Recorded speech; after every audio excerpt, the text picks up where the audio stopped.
en tant que Français, ici on est super bien accueillis. Hein. On est un peu comme des Pokémon légendaires, tu vois. C'est très... Non. Ouais, c'est vrai. Hein. C'est comme... L'ambassade pas mal, quand même. La maison de l'ambassadeur, en tout cas. La maison de l'ambassadeur. L'ambassade, bof. Donc là, les amis, c'est l'ambassade de France dans Moscou. La plus belle ambassade, je pense, à Moscou. Elle est somptueuse. Regardez le drapeau français qui est là à côté. La maison de l'ambassadeur. C'est magnifique. Et je peux vous dire que quand on a une ambassade comme ça, c'est que les Russes, ils respectent vraiment les Français. Parce que c'est pas tous les pays qui ont le droit à ça à Moscou, je peux vous le dire. Et quand vous regardez les détails, c'est juste incroyable. Et là, justement, qui vient de sortir de l'ambassade, Charles et Charles. Et on va faire une petite interview. Je vous reprends tout de suite à la place avec Lénine. Bonjour à tous, Privyet Druzia, Kak Dila, comment ça va? Bienvenue sur ma chaîne YouTube de Charles en Russie. Aujourd'hui, dans cette nouvelle vidéo, j'ai le plaisir d'interviewer Charles. Et oui, un autre Charles. Il a 24 ans, il vient d'arriver en Russie, c'est un entrepreneur et j'ai hâte de vous raconter son histoire. Si vous aimez le contenu sur la Russie, n'hésitez pas à liker, à partager et surtout à vous abonner. C'est gratuit et c'est un super soutien à la chaîne. Поехали!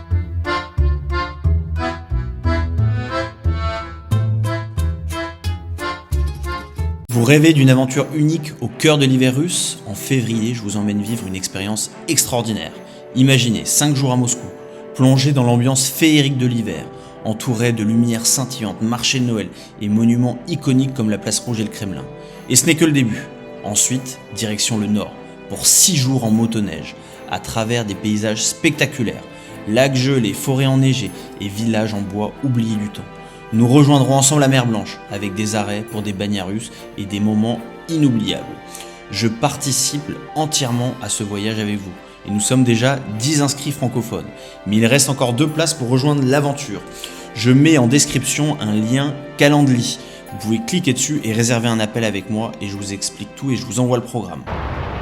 Charles, salut! Salut Charles. Content de te rencontrer. Ben, moi aussi. On essaie de se voir depuis un certain moment. Ouais.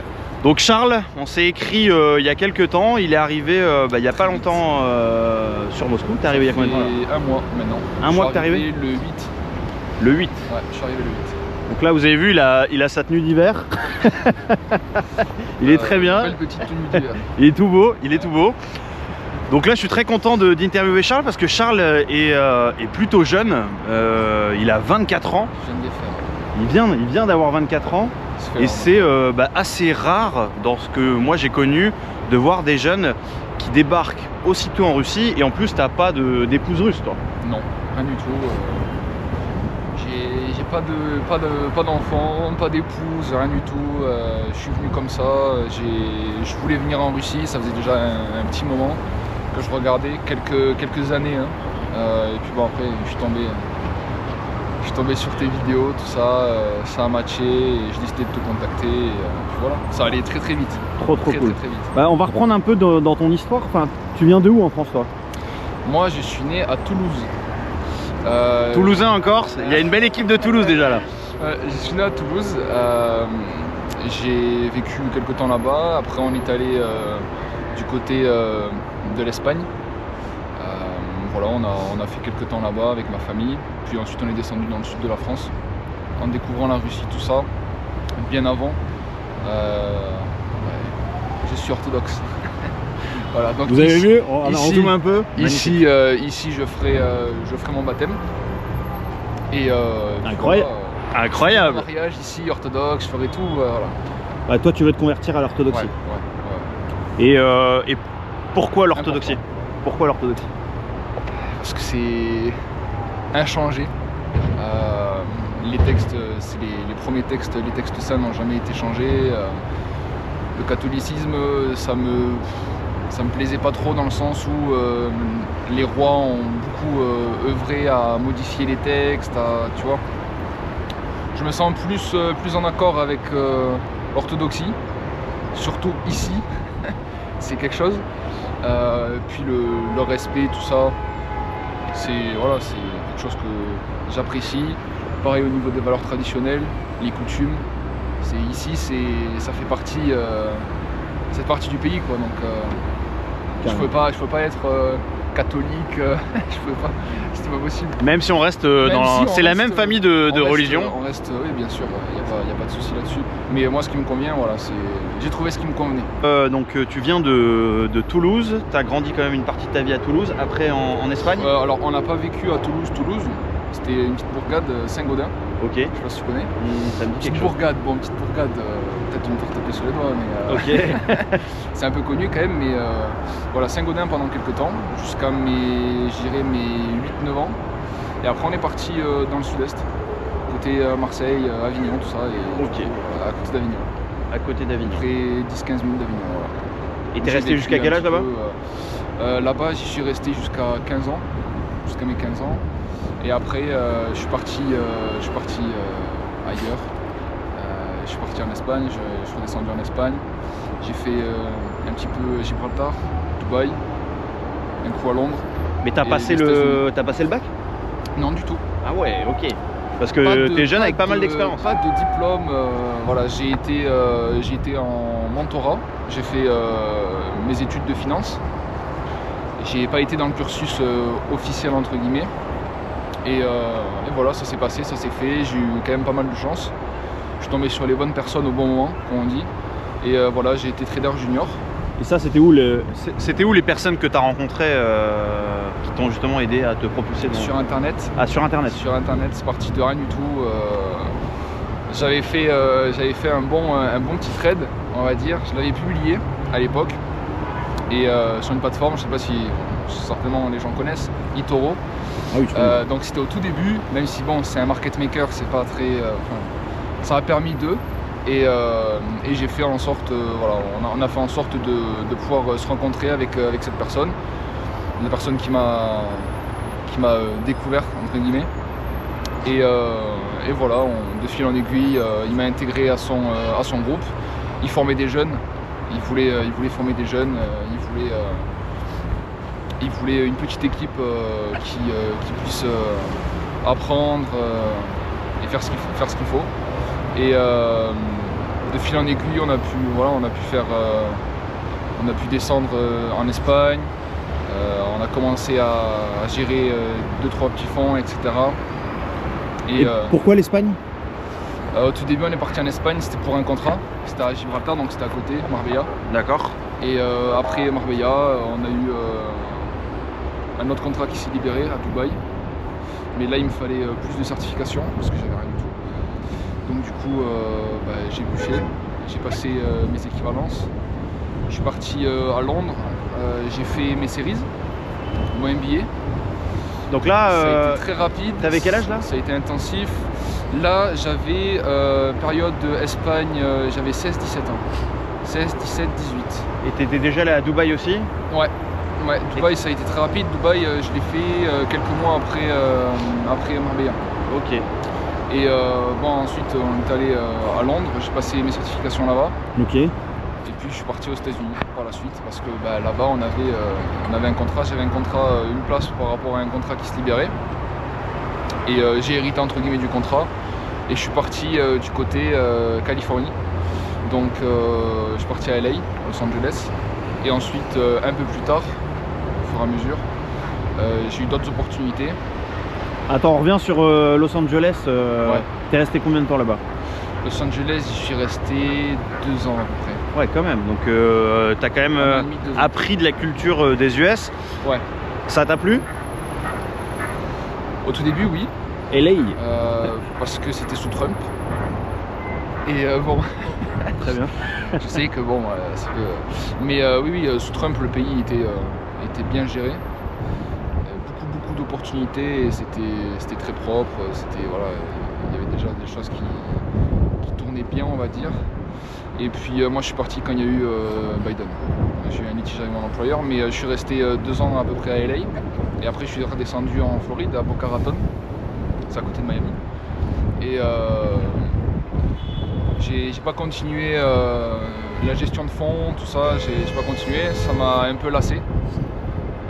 Très éprouvant comme travail. ça te tape un peu sur le système, un peu sur les nerfs, c'est très oppressant. Donc je me suis un peu redirigé vers autre chose. J'ai eu un litige avec mon employeur et forcément tu es en contrat de travail, donc merci, au revoir. voilà, tu pars. Donc je suis retourné chez mes parents en France et quelques années se sont passées. J'ai monté ma propre boîte dans le digital. Super. Et puis j'ai voulu venir en Russie. Et puis j'ai fait tout ce qu'il fallait pour venir en Russie. Voilà, ça fait 2 ans maintenant que Et j'ai est-ce lancé ma que boîte, mais- justement tu peux expliquer pourquoi le choix de la Russie et pas Dubaï ou pas un autre pays où tu peux entreprendre aussi et pourquoi ce choix de la Russie? Alors le choix de la Russie, ça a été tout d'abord par rapport aux valeurs traditionnelles, parce que c'est quelque chose qui ça se perd énormément en France. Moi la France, je pouvais plus. Déjà je l'ai quitté parce que j'en pouvais plus. Pas d'opportunités, surtout pour les jeunes c'est très compliqué. J'avais pas d'études spécifiques non plus, donc c'est après quand j'ai commencé à m'intéresser à la finance et à passer mes certifications, tout ça, j'ai pu par la suite aller ailleurs, quoi. Mais la France c'était pas du tout quelque chose qui me plaisait, je me voyais pas y vivre, avoir ma famille là, tout ça. Donc du coup voilà, j'ai décidé de venir en Russie parce que c'est déjà le cadre, il est incroyable. Après Regardez le cadre là, déjà on est sur la place avec Lénine. on est à Magnifique. Moscou. On est à Moscou, faut le dire aussi, voilà, c'est une grande ville, c'est une belle ville, mais on ne l'a pas vendu à l'école. Ouais, Très ça c'est clairement. clair. On ne l'a pas du tout vendu à l'école. Et là c'est ta première visite à Moscou et tu t'expatries direct, c'est ça? Première fois, ouais, c'est ça. Ah ouais, c'est Première fois. sans connaître le pays. Voilà, je connaissais Odintsovo, à côté de Biavka. Je connaissais. Par contre, Moscou, je ne connaissais pas. Voilà, donc première fois, Moscou, incroyable. Les restaurants, les gens, la ville est incroyable, c'est propre. Les gens sont super sympathiques. Si tu devais comparer, pas avec la France que Non, c'est pas comparable. Le fossé est trop grand. est trop grand, mais si tu dois comparer avec LA sur la vie de tous les jours, sur le service, sur les restaurants, Non plus. rien à voir. Non, rien à voir non plus. Non, Là on est au-dessus là, Ouais. Bien au-dessus même. bien au-dessus. Ouais, bien au-dessus. C'est chouette. Il y a le soleil, tout ça, c'est cool. C'est très américain, c'est très ce que tu vois dans les films, dans les séries, tout ça. Après, il faut avoir des moyens. En Amérique, il faut avoir beaucoup de moyens. Aux États-Unis. Ici, avec pas grand-chose, on peut aussi s'en sortir. Ici, c'est pour un Français, pour un Européen, ici c'est chouette. C'est-à-dire que t'as pas besoin d'être Crésus pour pouvoir vivre décemment. C'est ça qu'il faut souligner. C'est la décence. En France, il n'y a pas ça. C'est très compliqué. Surtout maintenant avec tout ce qui se passe, c'est un peu compliqué. Donc niveau service, ils sont au top. Il n'y a rien à dire là-dessus. Je vois des restaurants qui sont ouverts 24 h sur 24, que j'ai pu tester en plus. L'hospitalité des Russes, incroyable. La propreté, tout est bien. Et toi t'aimes bien aussi ce que tu disais, c'est Moscou City, que j'ai filmé il y a pas longtemps. Regardez, c'est la belle vue sur Moscou City qui est tout là-bas. Ça ressemble beaucoup à Dubaï, pour le coup. Ça ressemble beaucoup à Dubaï. Niveau service, Dubaï, c'est same, tu vois. Mais ici, il y a quand même... C'est l'esprit russe. Il y a quelque chose qui diffère. Puis en tant que Français, ici on est super bien accueillis. On est un peu comme des Pokémon légendaires, tu vois. C'est très... Non, Ouais, c'est vrai. Hein. c'est con de dire ça, mais non, c'est réel. Le français, ce qu'on disait, c'est vrai, il est très bien coté Ouais. en Russie. C'est incroyable l'amour qu'ont les Russes pour les Français. C'est fou. Encore l'autre soir, je parlais avec des Russes. Ils étaient curieux de savoir combien de temps ça faisait que j'étais arrivé en Russie, qu'est-ce que je faisais en Russie, pourquoi la Russie, toutes ces petites choses. Il s'est posé, traducteur, parce que je ne parle pas russe, pas encore du moins, traducteur. On a pu échanger, on a pu parler, on a parlé pendant 1h30 dehors, c'était 3-4 h du matin. Comment dire, il faisait un peu froid, c'était un peu sportif, mais on a pu échanger, super cool. On a échangé nos numéros, et ça, les Russes pour ça, ils sont ils ont un respect en plus qui est fou, que nous on n'a pas forcément. Ça se perd, beaucoup de choses qui se perdent en France malheureusement. Et non, ici c'est quelque chose. Venez ici. Venez au moins pour tester. Et là, toi, Charles, t'es arrivé grâce à un visa idéologique, donc ce qu'a mis en place Poutine, c'est-à-dire et le gouvernement russe, c'est-à-dire qu'aujourd'hui, c'est incroyable, quoi. C'est du jamais vu dans l'histoire du monde. Aujourd'hui, vous pouvez rejoindre la Russie et vous expatrier et immigrer donc en Russie si vous vous reconnaissez dans des valeurs traditionnelles. Si vous avez besoin d'ailleurs de conseils là-dessus, n'hésitez pas à me contacter sur ma boîte mail ou sur Telegram, je peux vous aider là-dessus. Mais donc toi, t'es arrivé avec un visa idéologique. Ouais, ça a été très rapide en plus.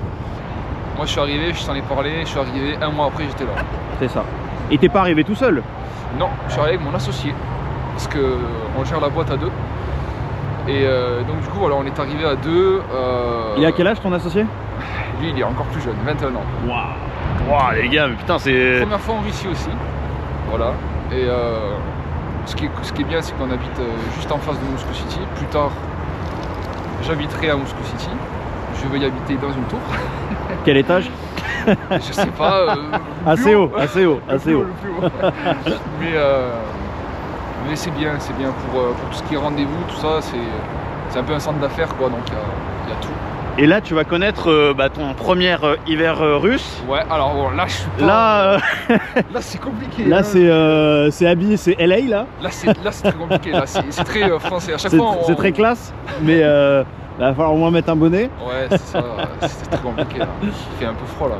Mais, Et là, encore, il fait pas très froid. Là, on est aux alentours de -3, -4. -3, -4. Ça peut descendre, -20, -30. Donc, déjà, -8, ça pique. -8, ça commence à piquer. -8, mais c'est pas le même froid qu'en France. C'est assez Non. sec. Ouais, c'est ça. Nous, c'est le vent. Le vent, même si t'es pas dans des... Même si c'est pas négatif, Ouais, tu peux avoir froid. t'as super froid.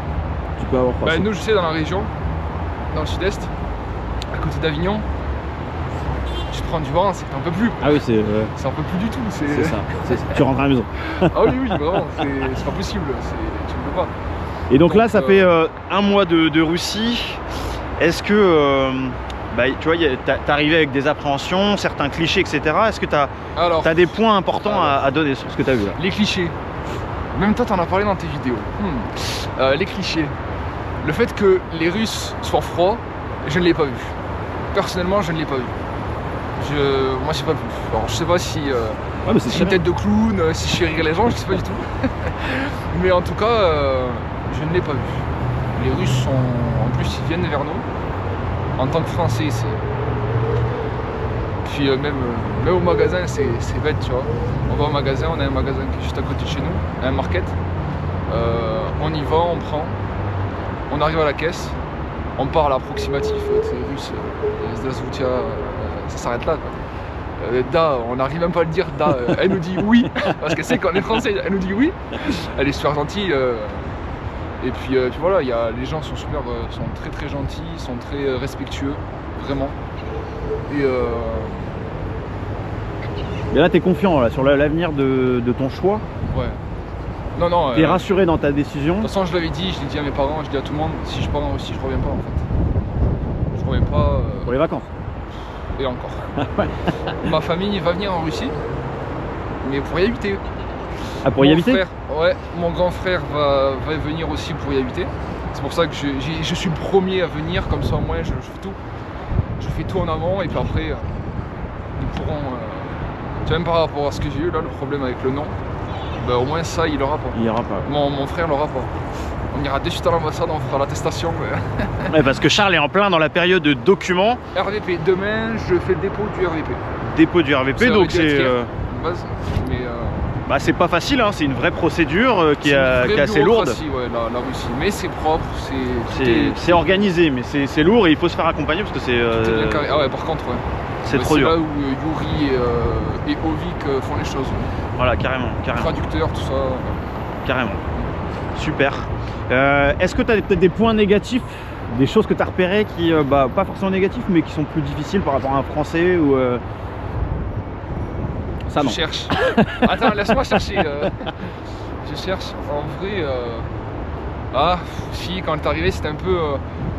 Même au niveau même de la nourriture, il n'y a rien. Hein. Quand on est arrivé par l'aéroport de Vnukovo, je crois que ça s'appelle comme ça, je crois que ça se dit comme ça. Ouais, c'est ça. Ils se sont bousculés pour nous. Tu sors, les taxis, ils t'harcèlent quoi. Puis te vois en plus habillé, tout ça, ça y est, ils t'harcèlent quoi. Et on a fait assister à notre première baston. Ah ouais? J'en ai parlé à Yuri, il était mort de rire, mais il m'a dit bah, bienvenue en Russie. Mais j'ai failli assister à la première baston parce que deux personnes voulaient nous prendre. Et nous on était là, on comprenait pas en plus, nous baragouiner en russe, on comprenait pas. Et ils ont failli se taper front contre front. On s'est dit ça va partir en... Donc on en a contenté un, tu vois, on a dit on vient avec toi, mais en fait l'autre il voulait qu'on soit avec lui et les taxis, tu sais pas les taxis Yandex, les taxis ouais, les taxis qui t'amènent, il nous a mis... pour les touristes. Ouais, il nous a mis des musiques françaises, après il nous a mis du rap français, il nous a mis des mecs qui étaient super cool. gentils. Il nous a montré, il nous a dit voilà ça c'est ça, les grosses, comment on appelle ça, les gros tubes là, rouges là, je pensais que c'était des celluloses, parce qu'en France on a beaucoup de trucs comme ça. Mais en fait il nous expliquait aussi que c'était pour le chauffage. C'est ça. Bête tu vois, il nous expliquait 2-3 petits trucs et tout, super gentil, pareil, il utilisait le traducteur. Enfin ils ont toujours... Et puis c'est vraiment pas cher les taxis, on n'a pas ce... Regardez. Tout le monde est taxi dans cette ville, enfin, il y a énormément de taxis. Ça me rappelle un peu à Dublin où j'ai vécu, il y avait un peu ça, énormément de taxis, ouais. Ce qui fait que ça diminue vachement les prix. Et là vous vous déplacez sur des distances de 20 minutes, 30 minutes pour 5-6 euros quoi. Et c'est ça qui est, c'est incroyable. 5-6 euros, grand max, si on part vraiment très très loin, c'est 30 euros. Pour 1h30. 1h30 de taxi, ouais. Et t'es bien. T'as le confort, t'as le confort plus, t'as le business, t'as plein de trucs. Ça se fait assez rapidement. La banque, ça se fait très rapidement. Créer un compte bancaire, c'est rapide. Avoir, comment on appelle ça, numéro de téléphone, rapide aussi. Connexion internet, rapide. On est arrivé de suite parce que nous on est arrivé. T'as la 5G de toute façon ici. Hein, mais nous on est arrivé à la maison, je parle. On est arrivé, appartement tout meublé. Parce que pour éviter qu'il y ait... On voulait que voilà, il y ait tout soit prêt. Tout soit prêt. On est arrivé le premier jour, appartement. Et on a pu avoir internet le premier jour, de suite. Ouais, ça va vite. Appeler, la ligne, hop, tu payes tes 950 roubles et t'as 1 giga, comme en France. Ah, ça va. C'est génial. Tout va très très vite dans cette ville sur le service. Et surtout au niveau des... Parce que nous on a fait que ça. On n'a pas encore... Là, je crois que c'est la deuxième fois qu'on se prépare à manger nous-mêmes. Parce que j'ai dû acheter tout ce qu'il faut au niveau de la cuisine, l'équipement, les ustensiles. Mais sinon, pendant 1 mois, on a fait que des restos. Resto, livraison. Ça coûte pas un cher. peu cher sur un mois, ça coûte un peu cher. Ouais. On a dû mettre 1500 balles de bouffe, tu vois. Mais tu peux faire ça moins cher si tu vas sur ce qui s'appelle, tu sais, l'AFCA. L'AFCA c'est sur Yandex et c'est des trucs pour 3-4 euros, tu vas avoir ton petit repas. Par contre c'est pas cher. Pour des restos, les restos qu'on a fait, même on est allé à la commémoration du 10, je crois 10 au 11, on est allé à la place rouge. On est allé à un restaurant sur la place rouge. À la place rouge, c'était pas cher du tout. On a payé 50-60 euros à deux. On a pris vachement de trucs et des trucs très très bons. Hein. Ouais. Des plats qui étaient gourmands et qui étaient vraiment bons. Tu t'en sors pour 30 euros max ou Ouais, franchement. Ouais, c'est pas cher. C'est pas... Tu peux te faire livrer à n'importe quelle heure. Nous on est des lève tard, couche tôt, on va dire, en Villani. Donc avec ce qu'on fait, donc on se fait livrer. Et quand on se fait livrer, à 3h du matin, tu peux te faire livrer à Yandex, pas de problème. C'est fou. Et donc voilà, Charles est un entrepreneur et c'est vrai que si vous êtes entrepreneur, vous souhaitez vous expatrier, payer moins de taxes, etc. La Russie quand même, c'est une vraie terre d'entrepreneur. Ouais. J'en profite pour dire, donc j'ai créé aussi un groupe privé sur Telegram dont Charles fait partie, on est quasiment 70 maintenant. Ça permet d'avoir vraiment beaucoup d'informations très rapidement sur beaucoup de sujets différents, vous êtes libre de poser vos questions et en plus de ça je vais commencer à organiser des events, des rencontres sur Moscou entre nous pour qu'on crée vraiment un lien sur la communauté française. Je pense que même si on s'expatrie et que on veut vraiment s'intégrer en Russie, c'est important quand même d'avoir ce lien avec les Français avec lesquels on s'entend, mais qui sont... c'est bien, t'arrives, t'es pas perdu. Non, t'es pas perdu. Ça a été quand même une aide. Parce qu'il y en a beaucoup qui veulent venir dans le groupe, il y en a qui sont sur place. Après, ils sont pas tous à Moscou. C'est ça. Mais oui, c'est cool, c'est cool. Tu peux échanger sur tout plein de choses. Si vous voulez une adresse, si vous voulez, il y a du portage au niveau des adresses pour les restaurants, pour tout ce qui se passe dans la vie de tous les jours, des petits trucs qui peuvent vous faciliter un peu la vie, tout ça. Ça peut aider. Ouais, Ça peut aider. ça peut aider. Ouais. Tout à fait. Charles, moi je te retiens pas plus longtemps.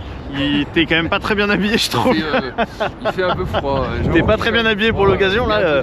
Là, il se croit dans le sud de la France là, mais écoutez, merci beaucoup en tout cas pour cet entretien. Ça fait vraiment plaisir de voir des jeunes, je suis pas vieux non plus, hein, mais des jeunes en dessous de 30 ans, 24 ans qui sont là en Russie, ton associé 21.